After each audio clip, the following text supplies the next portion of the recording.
Ben, si vous voulez, le retour à l'État-nation est la conséquence de mon attachement à la démocratie.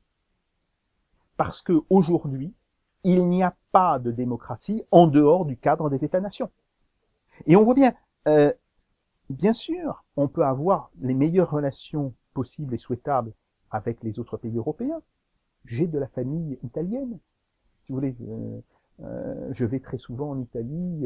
Bon, mais c'est un minimum de réalisme que de reconnaître que l'on n'est pas dans les mêmes cycles politiques, on n'est pas sur les mêmes rythmes politiques dans les différents pays. Donc aujourd'hui, et pour une durée que l'on ne peut pas spécifier, l'État-nation est le cadre dans lequel s'exprime la démocratie. Et donc toute tentative pour essayer de faire disparaître ce cadre cache en réalité une tentative antidémocratique. Donc ça, c'est le premier point.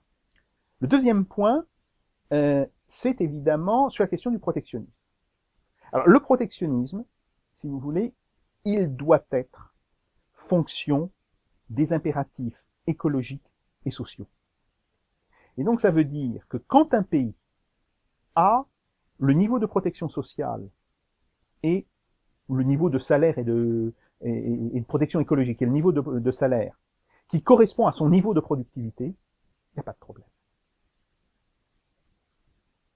Quand ce pays a un niveau de salaire ou de protection sociale inférieur à ce que rendrait possible son niveau de productivité, il y a un problème et il doit être taxé. C'est tout. Ce qui veut donc dire que certains pays seront taxés, d'autres ne le seront pas. Pour prendre un exemple, les pays d'Afrique subsahélienne ont des niveaux de salaire très faibles. Mais ils ont des niveaux de productivité encore plus faibles.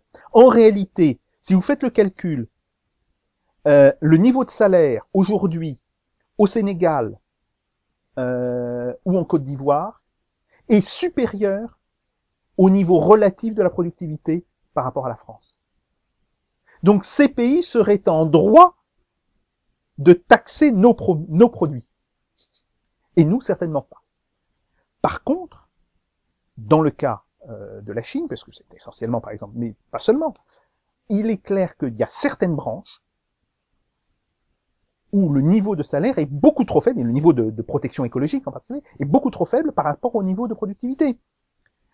Aujourd'hui, le salaire industriel chinois est, à peu de choses près, entre le quart et le cinquième d'un salaire français ou allemand. Bon. Il y a des branches de l'industrie chinoise où la productivité de la Chine est environ la moitié de la productivité française et de la productivité allemande. Il y a un problème. Alors là, il faudrait calculer ce niveau de salaire et ce niveau de productivité, branche par branche. Ça, c'est fait, si vous voulez.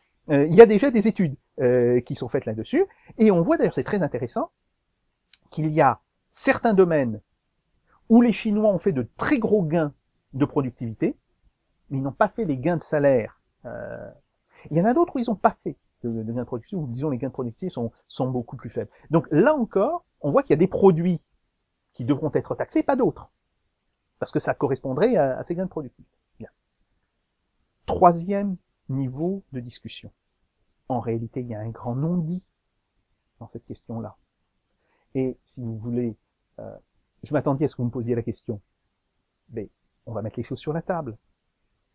C'est le rapport au Front National. Le Front National, depuis quelques années, reprend systématiquement les idées de protectionnisme, les idées sur la sortie de l'euro, qui ont été développées, que ce soit par moi, par Bernard Cassen pour le protectionnisme, par Gérard Lafay en économie pour la question de la sortie de l'euro. Bref. En quoi, si on pense que ces idées sont justes, le fait qu'elles soient reprises par des gens que l'on considère à tort ou à raison comme non fréquentables, invaliderait-il ces idées? Là, il y a si vous voulez, soit une mauvaise foi, soit une stupidité crasse de la part d'une partie de la gauche et de l'extrême gauche, qui consiste en fait à dire puisque Marine Le Pen dit cela, vous ne pouvez pas le dire. Attendez, admettons que je sorte le matin et qu'il fait beau, et que Madame Marine Le Pen dit tiens aujourd'hui il fait beau, est-ce que je dois dire qu'il pleut pour ne pas dire que Madame Marine Le Pen? C'est à ce niveau-là de stupidité que l'on en est. Donc, je pense que en réalité, les gens qui se disent de gauche et qui tiennent ce type de discours se ridiculisent eux-mêmes. Et qu'il ferait bien mieux d'être en cohérence et de dire soit nous sommes des fédéralistes européens, ce qui est une position que je comprends, que je ne partage pas, mais que je comprends.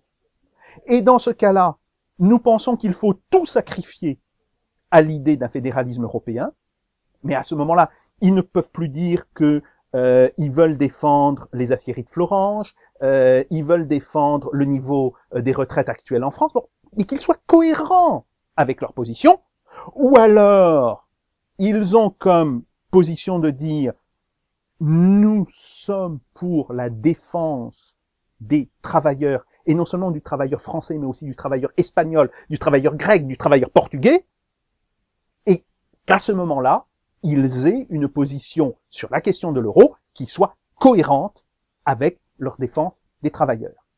Mais ce qui n'est plus supportable aujourd'hui, ce sont des gens qui un jour vous tiennent un certain type de discours fédéraliste et qui l'autre jour ou le lendemain vous tiennent un discours qui se dit en défense des travailleurs. Vous savez, ça me fait penser à cette fable de La Fontaine, hein, la chauve-souris.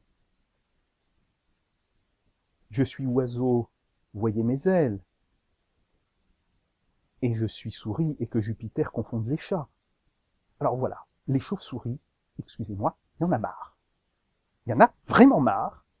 Et par ailleurs, que ces gens se définissent comme des fédéralistes européens, c'est compréhensible, c'est acceptable, c'est un débat. Bon, on ne sera pas d'accord, mais il n'y a rien de scandaleux dans leur position. Mais par contre, qu'ils cachent ce fédéralisme européen sous des proclamations en faveur des travailleurs, ça oui, c'est scandaleux. Puis après, il y a d'autres problèmes. Par exemple, chez les communistes, on voit très bien la contradiction.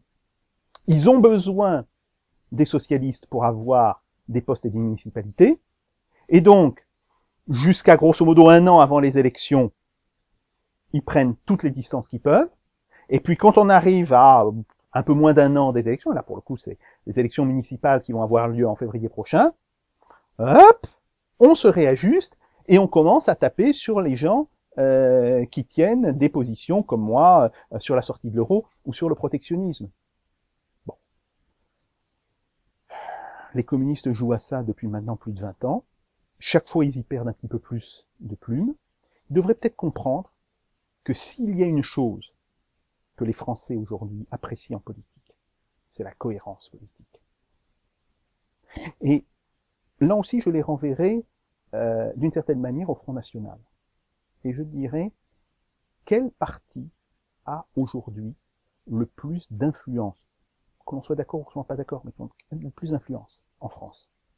Est-ce que c'est le Parti communiste, avec grosso modo 20 députés et toute une série de municipalités, ou est-ce que c'est pas le Front National, qui n'a que 2 députés et 0 municipalité? Et il faut quand même réfléchir à cela. Alors, je ne dis pas ça comme un appel à voter Front National, bien évidemment, mais je dis simplement qu'il y a un moment, il y a un degré d'incohérence discursive qui vous condamne de toutes les manières à la disparition politique.